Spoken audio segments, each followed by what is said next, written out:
বন্ধুরা, আজকে আমি আর একটা নতুন প্রশ্ন নিয়ে এলাম, খুবই ইম্পর্টেন্ট প্রশ্ন। এই প্রশ্নটা আমাদের জানা খুবই দরকার তোমার নির্মাণ সহায়ক এক্সামের জন্য, এনএস এক্সামের জন্য। ঠিক আছে? এবং এখান থেকে কিন্তু পিএসসি জেইতেও কিন্তু এখান থেকে প্রশ্ন আসে, এসএসসি জেইতেই তো আসে। ঠিক আছে? তো নির্মাণ সহায়ক এবং পিএসসির জন্য খুবই ইম্পর্টেন্ট প্রশ্ন।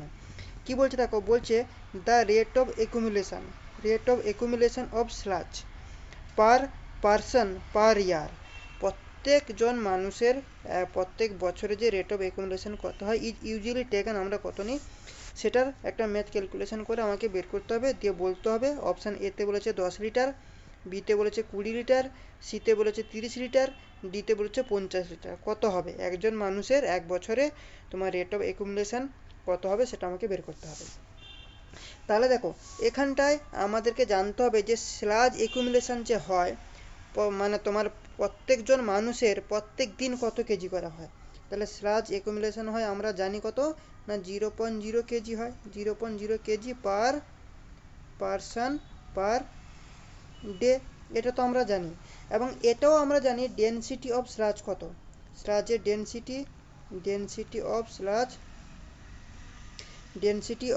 ডেনসিটি কত আমরা জানি 1400 কেজি পার এমকিউ। তাহলে এটাকে আমি সলিউশন করে দিই। দেখো, আগে আমি লিখে দেবো স্লাজ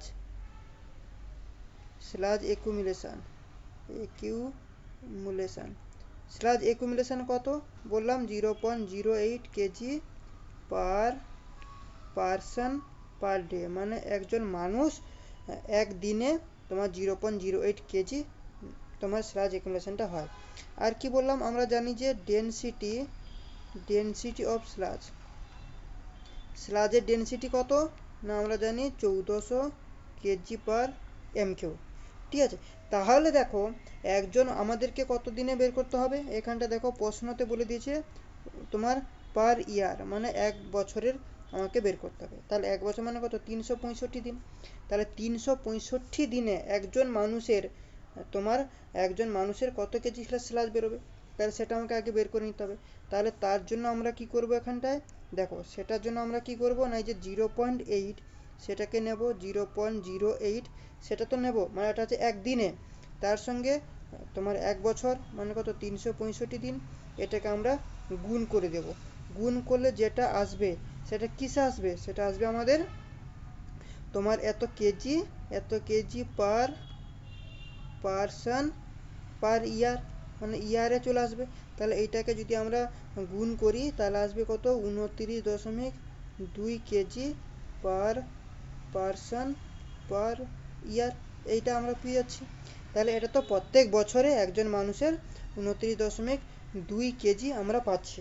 তাহলে এর সঙ্গে আমাকে কি করতে হবে, ডেনসিটিটাকে কিন্তু গুণ করতে হবে। তাহলে আমরা প্রত্যেক বছরে কত পেলাম 29.2 কেজি। সেটার সঙ্গে আমাদেরকে কি করতে হবে, দেখো অপশানটা আমাকে কেজিতে দিয়েছে না কিসে দিয়েছে। অপশান তোমরা এখানে দেখতে পাবে যে দেখো লিটারে রয়েছে। তাহলে লিটারে আমাকে বের করতে হবে। তাহলে দেখো আমরা কি করব, এটার সঙ্গে 1000 বাই ডেনসিটি কত 1400। তাহলে এইটাকে করলে আসবে তোমার অ্যাপ্রক্স আসবে তোমার 20.85।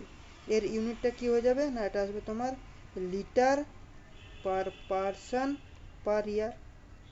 ঠিক আছে? একজন মানুষের এক বছরে তোমার 20.85 লিটার তোমার স্লাজ যেটা আসবে। তাহলে এটা আমি লিখে দেবো কি, রেট অফ একিউমুলেশন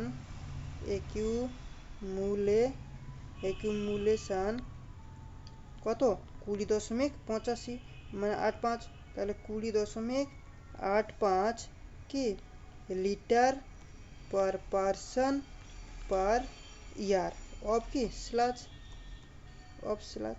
তাহলে এখানে দেখো 20.85 এলো, এখানটা দেখো 20.85। তাহলে অপশানগুলো দেখবো, অপশানে কি রয়েছে। অপশানে দেখো, অপশানে বলছে 10 লিটার হবে না, 20 লিটার, 30 লিটার হবে না, এত হবে না। তাহলে অপশান বি হয়ে যাবে। কেন, বিতে কি কত বলেছে না 20 লিটার বলে দিচ্ছে। ঠিক আছে? তাহলে 20 লিটার কিন্তু আমাদের এখানে 20.85 এসছে। তাহলে এর পাশাপাশি কত 20, তাহলে বি হয়ে যাবে আমাদের কারেক্ট অ্যান্সার। এই রকমের ছোট ছোট প্রশ্ন কিন্তু তোমাদেরকে দিয়ে দিতে পারে, সেই জন্য একটা স্যাম্পল হিসেবে তোমাদেরকে করে দিলাম। যদি ভিডিওটা ভালো লেগে থাকে অবশ্যই চ্যানেলটাকে সাপোর্ট করো, তার জন্য সাবস্ক্রাইব করতে হবে, লাইক করতে হবে, বন্ধু বান্ধবের সাথে বেশি বেশি করে শেয়ার করতে হবে। চলো আজকের প্রশ্নটা এখানটা শেষ করছি, নেক্সট আবার নতুন নতুন ভিডিও নিয়ে আসবো। ততক্ষণের জন্য থ্যাংক ইউ, চলো বাই।